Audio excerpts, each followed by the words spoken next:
Hey everyone, it's me, here to post my first real video. With Deltarune Chapter 5 coming out any week now, I thought I'd kick off my YouTube career with a theory video. As you saw from the thumbnail, today's video will be about what's probably the most popular subject pertaining to this masterpiece of a game, the Shadow Crystal bosses. Now, if you're going out of your way to listen to me of all people talk about my thoughts on this subject, you've probably heard almost every other theory possible. This theory does go into other theories, those being my personal takes for who the Roaring Knight is, but there won't be much detail on them because you've probably heard way too much about him. That, however, will come later. This theory can be broken into two sections, those being who passes out the Shadow Crystals and why the Shadow Crystal bosses are chosen. I haven't watched every theory out there, so I may just be treading old ground. As far as I know, this is an original theory, and since I'm not editing this because of my lack of a laptop, feel free to listen to this while doing something else. I promise, nothing will be on the screen. The first and most important fact to this theory is how the Shadow Crystal bosses are chosen. I believe that they are all chosen because of one factor: tears. As we know by now, Ram from Chapter 3 had a lot of implications towards being one of the holders of a Shadow Crystal, those mainly being ties to freedom as well as a general air of mystery. Then we fought the Knight. Something I always thought was interesting was a line from Pippin's after Ram was turned to stone. If you didn't do the sword route minigames, which, let's face it, most people did if they had the chance. This line is, "Nobody would shed a tear for him." I always thought this was meaningless text, but let's face it, Toby Fox doesn't put meaningless text into games unless they're jokes. And then I found out about the book in the room with the Roots prophecy panel. This book states, "So wept the fallen star, making rivers with its tears. Within the bitter waters something grew. It looked like glass." It is believed that this book is referring to the Shadow Crystals, so I'm going off that assumption. So I thought, if tears are how Shadow Crystals are created, could it not be how the bosses are chosen? In this theory, the outlier isn't actually the Knight like usual, which is quite weird. The Knight doesn't really fit in with the others. The outlier is actually Jevil. We know the bosses have a few things in common besides our old friend the Knight, those being insanity, freedom, and some other things. One of those things is tears. Think about it. Spamton had everything stripped away from him, and inhabits a body later on that was discarded by Mettaton, who was pretty darn sad about being incorporeal and that.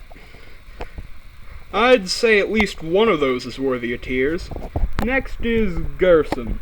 Pretty self-explanatory. Because he's, dead. Third is the Knight. Right before fighting them, they even seem to cry. As well as the fact that if the Knight is Des, her family was definitely mourning, which definitely brings crying. If the Knight is Papyrus, which I still believe, then it could be the tears of, us, the Deltarune community, because of, again, lack of Papyrus. Last is Jevil. At last is Jevil. He's lost quite a bit of stuff. His mind, his friends, his status, his freedom. I'd say that would warrant a lot of crying, but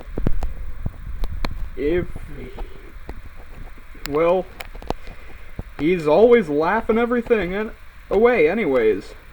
He could be crying on the inside, but that doesn't really do the same thing. If you have something that ties this in, please feel free to comment it down below.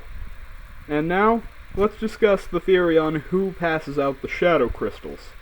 I believe, personally, that nobody does. I think that after a certain turning point, also being when said crying happens, a shadow crystal will form in a place where these secret bosses are guaranteed to find them. Because they do seem to find them. They aren't said to be given them. Shown by how Gerson and Spamton acquired theirs, those being in the desk drawer and the Neo body respectively. Those turning points are pretty clear in terms of all but the Knight, those being Jevel meeting the Knight, Spamton losing everything, and Gerson, well, being dead. But, yeah, that actually seems to be about all the evidence I have on this. If you have anything that you'd want to tie that in with, please, again, feel free to comment it down below. And, please, like and subscribe, but only if I've earned it.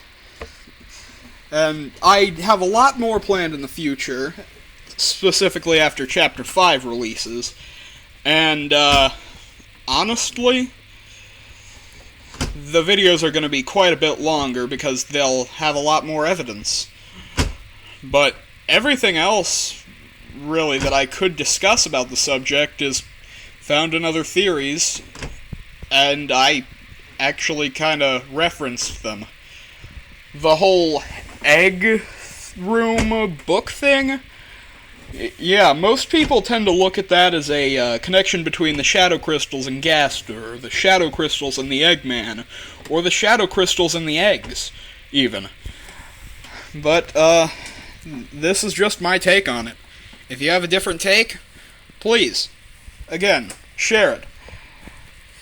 I will be posting more in the future, as I said, and this is That One Guy signing off.